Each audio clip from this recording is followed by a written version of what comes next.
Interi ka mundur me shumë vështirësi me shifra 2-1 Urawa Reds të Japonisë në botërorin e klubeve, duke hedhur një hap të rëndësishëm drejt kualifikimit në turin tjetër.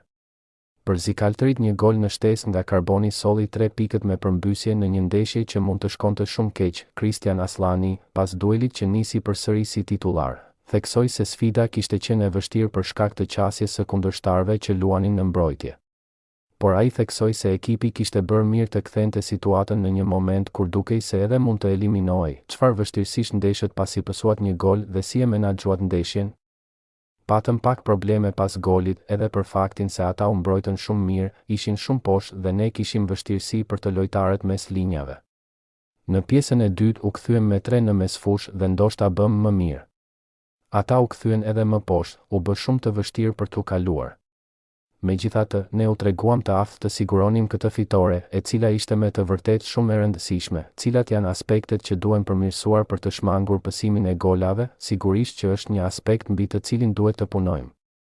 Një ekip si yni nuk mund t'i lejojë vetes që të pësojë gola, dhe në të dyja ndeshjet deri më tani kemi pësuar nga 1 në minutat e para. Duhet t'i analizojmë me kujdes gabimet e bëra dhe të rritemi së bashku. A lidhen vështirësitë me formën atletike apo me faktorë të tjerë? Jo, nuk është një problem fizik. E dim që është fundi i sezonit dhe të gjitha ekipet janë të lodhura, por kjo nuk na intereson. Duhet të japim dhe të bëjmë shumë më tepër, sepse pastaj na presin gjëra të mëdha, si u ndjet në mesfush në pjesën e dytë. Çfarë vështirësish patët në asimilimin e ndryshimeve taktike? Nuk ka vështirësi, por është e vërtetë që kemi punuar pak së bashku dhe vetëm në pak ditë. Ende mungojnë shumë lojtarë, kështu që disa probleme i kishim. Në pjesën e parë ishte e vështirë të gjeje hapësira sepse ishin shumë poshtë.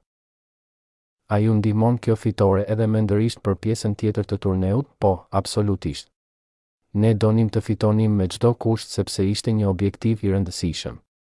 E dinim se me një humbje ndoshta mund të ishim eliminuar, kështu që jemi të lumtur që kemi fituar këto 3 pikë. A komplimentuat Karbonin pas ndeshjes? Po, e komplimentuam. Edhe trajneri gjithashtu na bëri t'i kushtonim një duartrokitje në dhomën e zhveshjes. Jemi të lumtur për të. Ai është një djalë i shkëlqyer, një futbollist i shkëlqyer, e dim sa ka vuajtur, për fat të mirë ju kthye buzëqeshja pas këtij goli.